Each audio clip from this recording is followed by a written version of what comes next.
Christian did a great job with the promotion and also the article in the newspaper, and also Werner, thank you, and for the Digitale festival and to set it all up. And yeah, so if you have like burning questions, then we could hand over.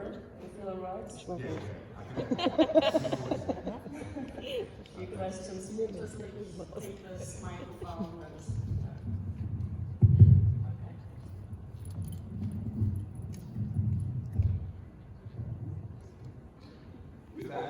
Nobody. Yeah. Ich glaube keine trotz. Yeah, Juan, I just wonder, when you started making music in the beginning of the 80s, you could imagine that 30, 40 years later, in universities, this kind of music and the impact on people is discussed. Have you had this vision when you started, or? No, I had no idea that I'd be sitting in Düsseldorf, Germany,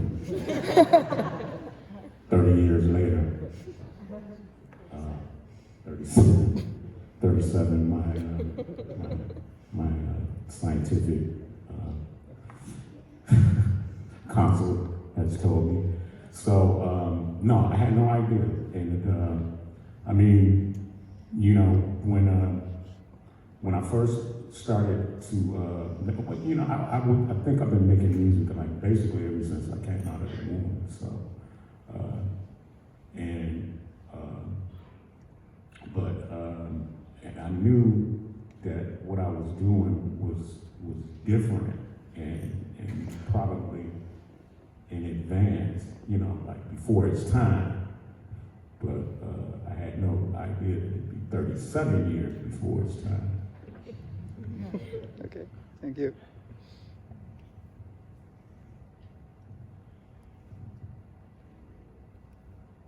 Anybody? Next? Is that answer?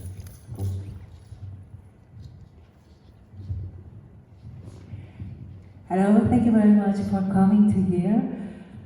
I would ask you, why did you make techno? Which meaning does the techno have for you? And do you think that techno is still meaningful for our time? Yeah, I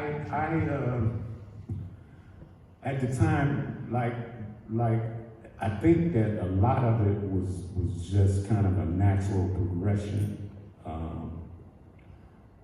and I just paid attention to, I guess, the progress of the world, of the universe, and it's like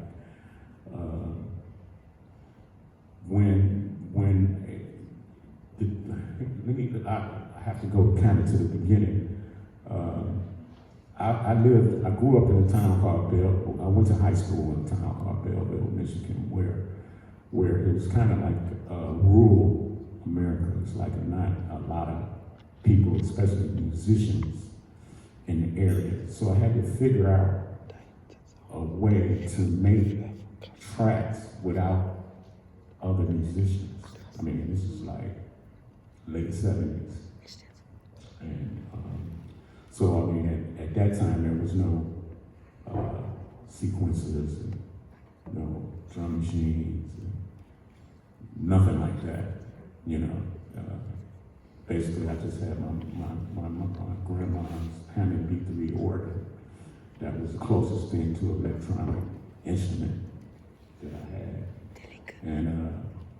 And she used to take me into a music store called Grinnell's when she was like buying sheet music and accessories for this organ.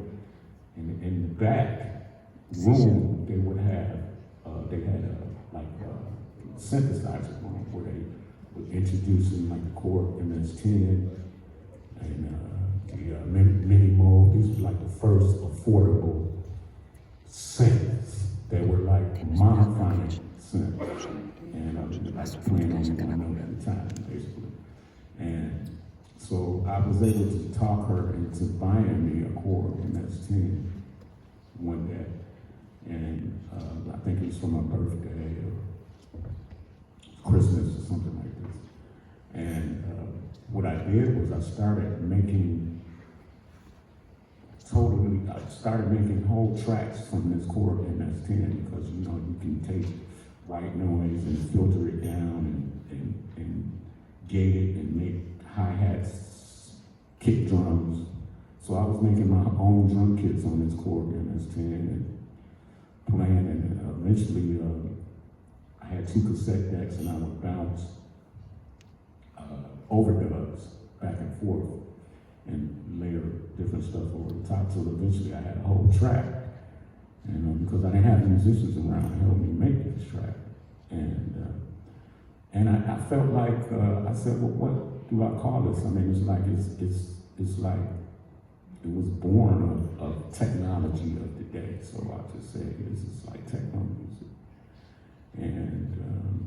And basically that's what I was using to make my tracks. I mean, eventually Roland came out with the DR55, little Boss drum. It was Boss at first, then Roland bought the company. And it basically was a preset drum machine that was gated white noise for all the sounds, which was what I was doing with this Korg MS-10. And so at this time I was in high school. I was a senior in high school and I took a class called Future Studies. And the reference book for this course was called Future Shock by Alvin Toffler. And that is where I read about the technological revolution and the transition from industrial age into the technological age. And at this time, at the same time I was doing these tracks and sing, so it was just natural for me to apply that to the music. And that's how that came about. Does that answer your question? Question, right? I know I was so long-winded, I forgot the part. So.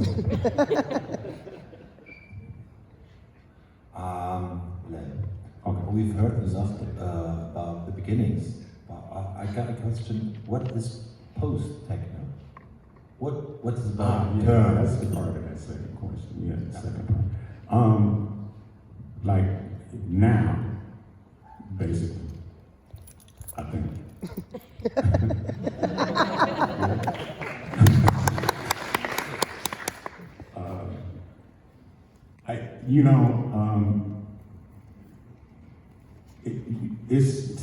To me, the technology that's being used to make music is kind of a double-edged sword because, it allows us to do things that we didn't think of or couldn't imagine. It's like the possibilities are limitless. But at the same token, it gave the ability for people that actually shouldn't be making music to make music. And so it's kind of a bittersweet kind of pill to swallow. And it's a lot of tracks that, I think shouldn't see the light of day that's out there now.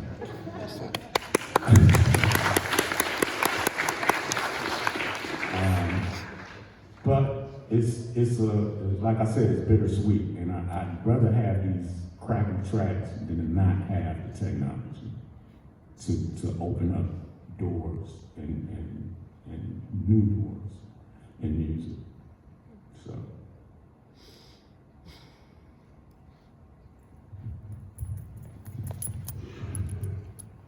Hi, thanks Juan, you're here, and I really appreciate that you share your wisdom and knowledge with us.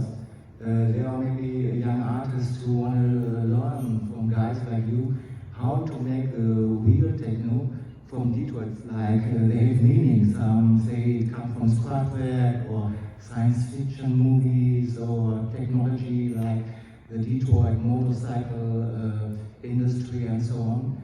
And now we have lost this tribe and roots and all the people going for commercial stuff and so on. And the influence of the real meaning has lost, so we would like to look forward to guys like you maybe share your wisdom with us and give knowledge to us in YouTube or here in this university to share your knowledge for another generation. Well, yeah, that's exactly what I'm doing. Thanks. Yeah.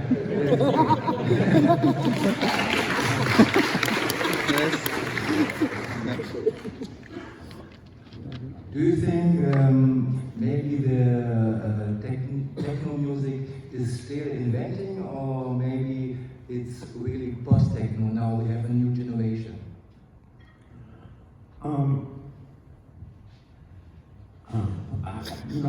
This post-techno, I don't really want to, I guess right now what we're coming into is like the digital era, which to me is still part of technology. The word techno is short for technology. So when you say post-techno, does that mean post-technology? And I don't think that we've arrived at that point yet. And so it's not just, people took this term and like ran with it in terms of like the music and then this is the next new things, techno music. But it's bigger than that, and it's more than just about the music. So to answer the question, I don't think there's any post-techno.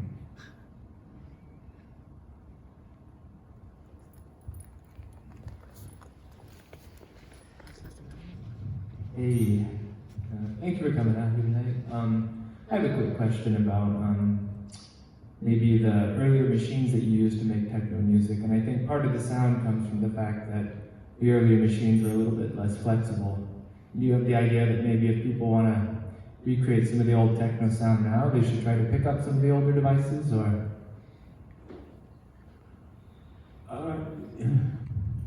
Wow. Well, by me being an advocate of technology and going forward, I can't really subscribe to the notion of going to buy old gear just to, hey, we've been there, we've done that, and it's like, you can, and that's what technology has enabled, is like for you to have a plug-in of the old gear. And it's not gonna probably sound exactly like the actual hardware, but the hardware was there, it did what it did, and let's move forward. And if you want the sound of the 808 to sound like a record that I did like 20 years ago, 37 years ago, I'm told, then just get the plug-in. Beringer.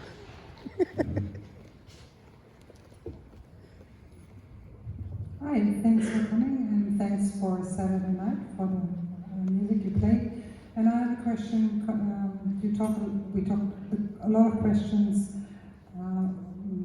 We're dealing with technology now and techno the music, but I think a very important part of the techno is the body of the people dancing. And so it's technology and the body. And I was wondering whether you think about this or what this connection means to you, the people dancing to music and basically the body is vibrating with the vibration of the music and song. Vibrating, that's an important word.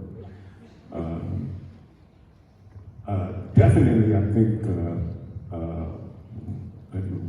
what I've done, and not only me, but anybody that's composing or making music or designing sounds.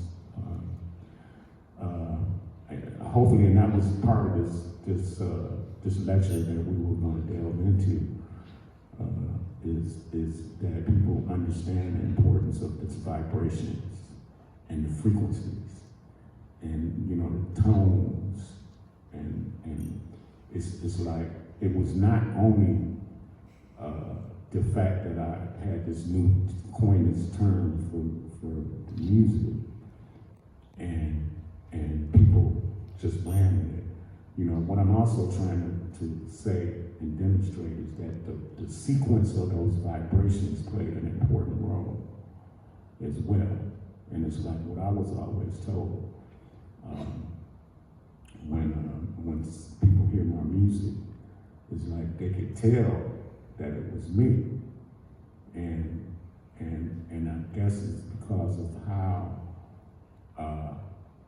not only was I using technology, but the way that I put the sequence of the tones and the frequencies that I chose to make these songs, you know. And you know, I can't tell you exactly what I did. That's what I've been learning about now, and that was something I'm going to bring forth in these lectures. At the time, you know, I did, but to see people react to this music is definitely a very warm, fuzzy feeling.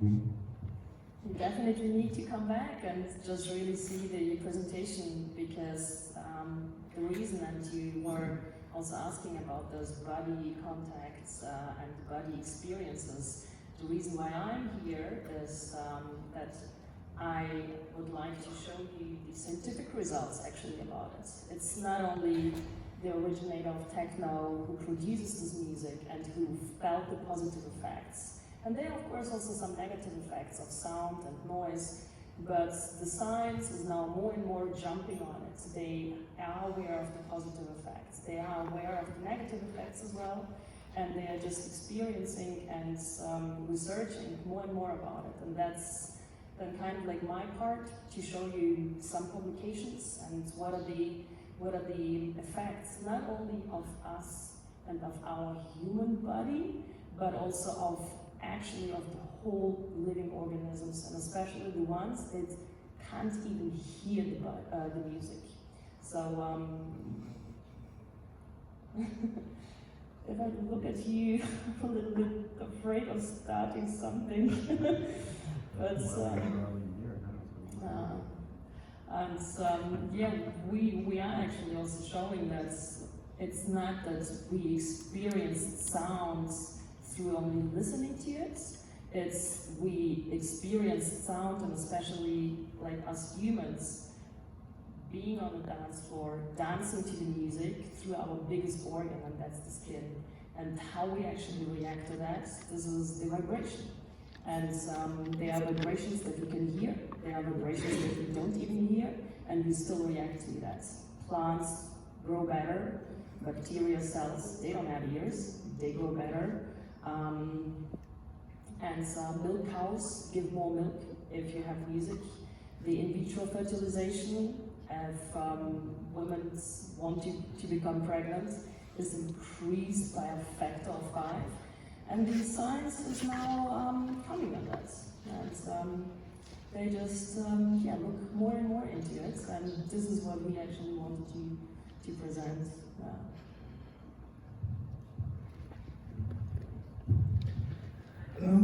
Okay, this is the last question, by the way, because I'm feeling myself kind of like getting hot up here. Okay. Would your music sound, music style be the same if you have the same possibilities and equipment in the beginning of 30 years ago as you got today? Sorry, what you said, if I have to... If you have a PC and make music on a computer like today, your song would be the same as in the beginning? Well, I think the composition would probably be the same. I mean, the actual song, the actual melodies, the lyrics would probably be the same. The content would probably be the same, but the actual vehicle would definitely be different. You know, like I give you for an example is like now, like I said, I started with this chord MS-10, which is monophonic, and it didn't store the sounds. So like when you cut the machine off, cut it back on, it's a totally different sound, you know, and that in itself kind of limits you to, you know, like I would do something at home, because there's no really at-home studio. So, you know, I do something at home and then go in the studio. And by the time I went into the studio and started laying down tracks, it's a totally different track, you know. And so one of the main differences, is the sounds. And now I can layer sounds, I can memorize sounds, and you know, I can use 4 or 5 different sounds from just one bass line now, whereas back then I really couldn't do that.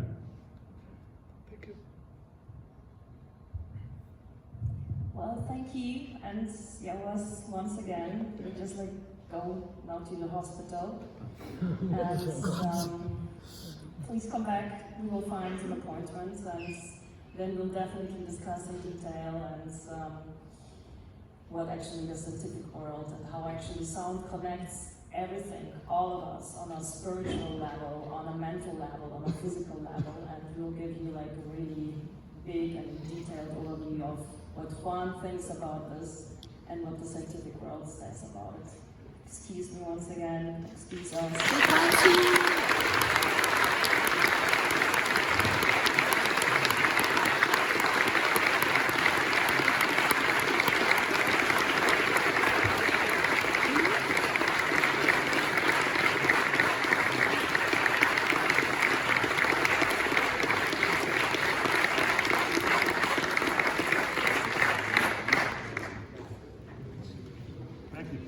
Thank you.